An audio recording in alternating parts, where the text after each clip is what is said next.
মানববন্ধনে প্রধান অতিথির বক্তব্য দিচ্ছেন এবং প্রধান অতিথি হিসাবে উনি সংবাদ সম্মেলনে বক্তব্য দিয়ে এসে এখন জাতীয় প্রেস ক্লাবের সামনেই তারা মানববন্ধন করছেন এবং মানববন্ধনে প্রধান অতিথির বক্তব্য দিচ্ছেন। আমরা জানি ভারতের রাষ্ট্রীয় সেবা সংঘের প্রাইভেট সংগঠন হচ্ছে ভারতে হিন্দুত্ববাদী বিজেপি সরকার RSS রাজনৈতিক অংশ তারা মুসলমানদেরকে নির্যাতন এবং নিপীড়ন করে থাকে।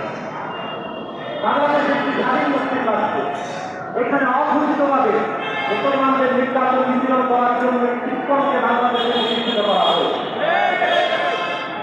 আমরা দেখি উগ্র হিন্দুত্ববাদে যারা বিশ্বাসী RSS সদস্য ইসকন সদস্য মুসলিম মেয়েদেরকে ধর্ষণ করাকে তারা তাদের ধর্মীয় একটি পূর্ণময় কাজ মনে করে থাকে। সেজন্য বাংলাদেশে সতী সাধ্বী প্রতিকাতা মেয়েদেরকে ধর্ষণ করে নষ্ট করার গভীর চক্রান্ত গভীর যাবৎ ইসকন বাংলাদেশে করে যাচ্ছে।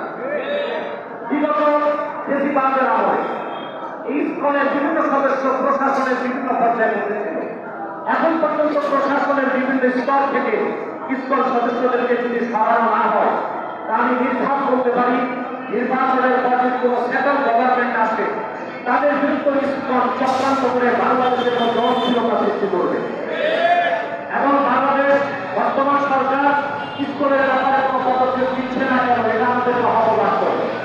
প্রকৃতি ইমামকে গুম করা হলো, চট্টগ্রামে একটুকে নারীকে হত্যা করা হলো, অসংখ্য আমাদের মুসলিম বোনদের সম্ভ্রামকে নষ্ট করলো ইসকন। সেই ইসকন কেন নিষিদ্ধ হচ্ছে না? আওয়ামী লীগ যদি নিষিদ্ধ হয় ইসকনকে নিষিদ্ধ করতে হবে।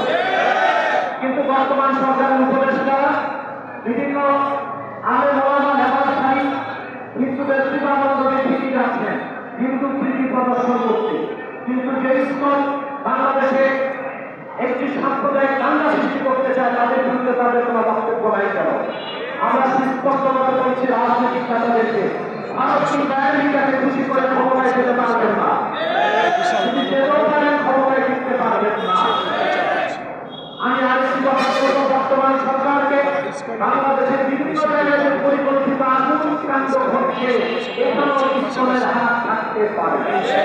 অথবা আজকের মানববন্ধন থেকে বর্তমান সরকারকে বলবো ইসলামের শত্রু, মুসলমানের শত্রু, বাংলাদেশের স্বাধীনতার শত্রু, হিন্দুত্ববাদের ঘটাকারী ইসকনকে বাংলাদেশে নিষিদ্ধ করতেই হবে।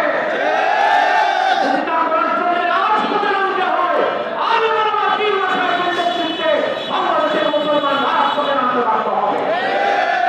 যেখানে সেনা অফিসারদেরকে আইনের আওতায় আনা যায়, যেখানে একটি রাজনৈতিক দলকে নিষিদ্ধ করা যায়, সেখানে ইসকনকে কেন নিষিদ্ধ করা যাবে না? অবশ্যই নিষিদ্ধ করতে হবে এবং ইসকনের কার্যক্রম বন্ধ ঘোষণা করতে হবে। এদেশের মুসলমান আইনকে হাতে তুলে নিতে বাধ্য হবে। আল্লাহ আমাদেরকে তৌফিক দান করুন। সকলকে ধন্যবাদ জ্ঞাপন করে এখানে শেষ করছি। ওয়াসির দাওয়ানা আলহামদুলিল্লাহি রাব্বিল আলামিন। আসসালামু আলাইকুম ওয়া রাহমাতুল্লাহি ওয়া বারাকাতুহু।